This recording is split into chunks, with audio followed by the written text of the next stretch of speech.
been a while since I've been with you, but it really is a pleasure to be back. I have with me today somebody that I think an awful lot of you will be interested in. I have with me today Ken Hunter. Ken, a lot of you know already because of the fact that he works with the City of Rocky Mount, and he is the budget supervisor. Is that the correct thing? Budget and evaluation manager. All right, so those of you who need evaluation, you need money, you have anything else you want to talk about to Ken, give him a call at the office. So that's Thank you for that. That'll get you a lot of comments there, Ken. But Ken, welcome to Business Focus, and y'all play an integral part in the future of Rocky Mount, I see, because of the fact that y'all try to provide a number of services for the young people in Rocky Mount that are up-and-coming young professionals.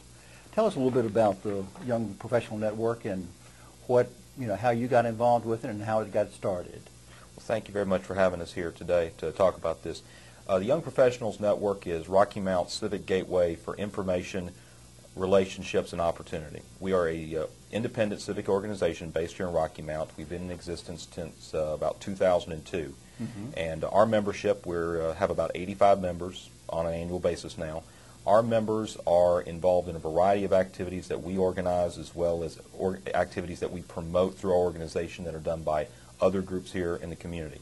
Our goal as an organization, and it's something that's been in effect since we started back in 2002, is to take individuals who move here or who start businesses here or who relocate here, take them and to really connect them with the community, to take care of to try to bridge together individuals with the overall community so that they can see what is out there for them.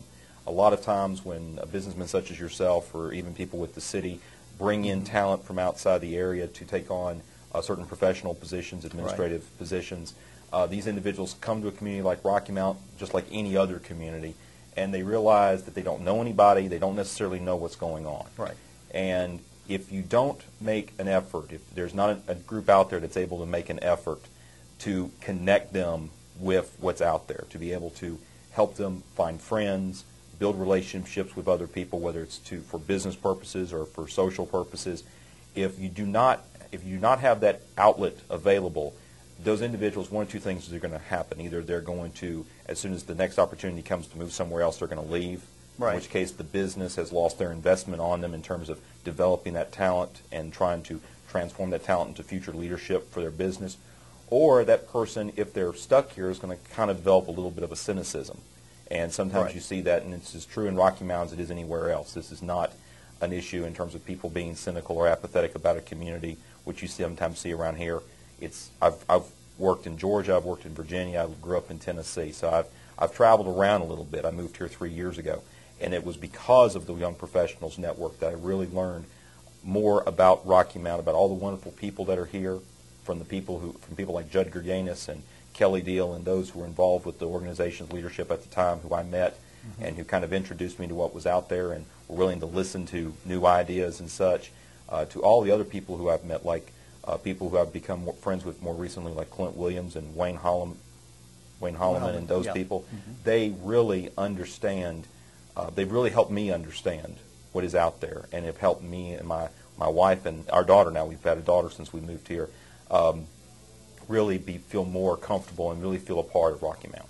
Well, I know that I remember when YPN got started, and I remember Eddie Basin making a comment about it and saying that one of the biggest problems that we have in Rocky Mount is that young people come to Rocky Mount, they say, there's nothing to do, I can't meet anybody, I get put in my position, I work hard at my job, and I'm succeeding there, but all those other things that make a community a viable part of my life, they're missing. And I remember that Eddie, with the Chamber, helped to initiate YPN with the idea of making it a neighborhood for the individuals, and to get them, like you say, hooked into with the things that are going on. If somebody just comes into the organization, they come to a social function that you have, and they say, okay, I'd like to belong.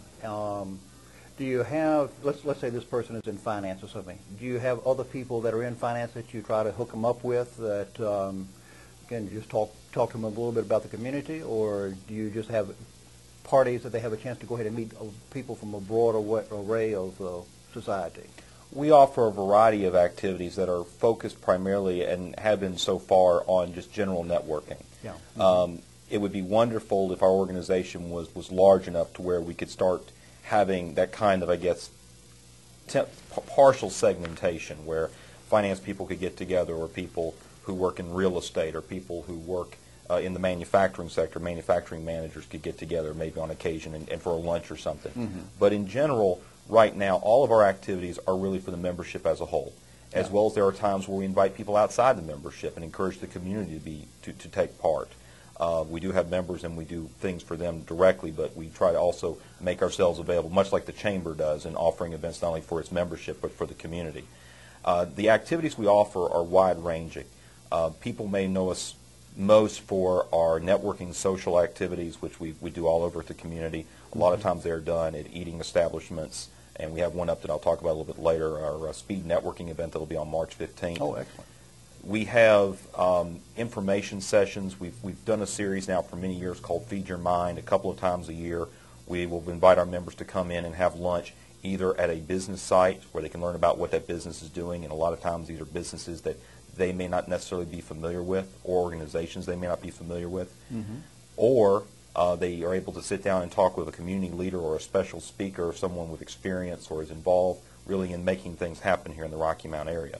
The first one I attended when I joined YPN was with the Carolinas Gateway Partnership and John Gesselman, and really learning about the very unique coordinated apparatus that we have here in Rocky Mount that does its best to work with the city as well as with the two counties, Nash and Edgecombe, to really foster industrial development here, and really about the work that they put into it.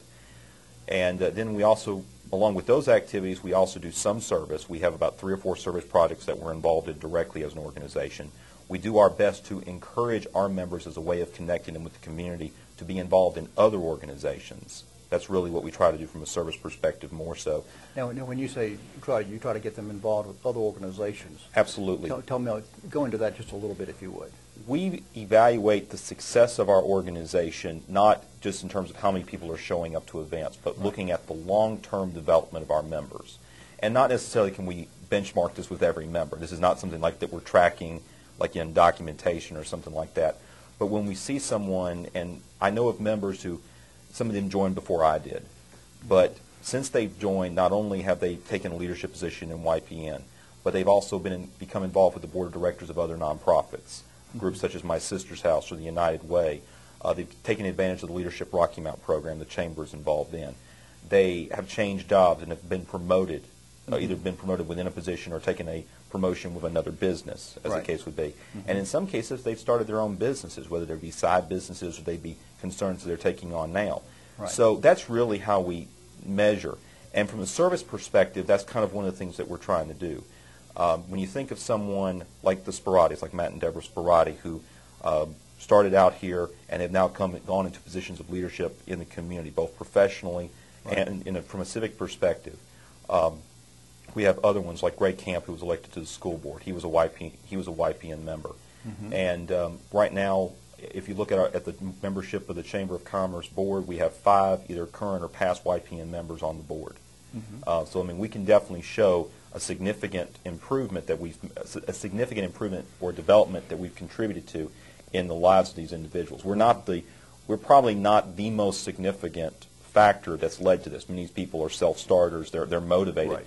But we've shown them that their motivation and that their effort will be rewarded, which a lot of times is a key thing, is to show to people who are moving into an area that they are going to be listened to and that they are going to be valued and that they have the opportunity to make a difference here locally, both from a professional perspective and a personal perspective.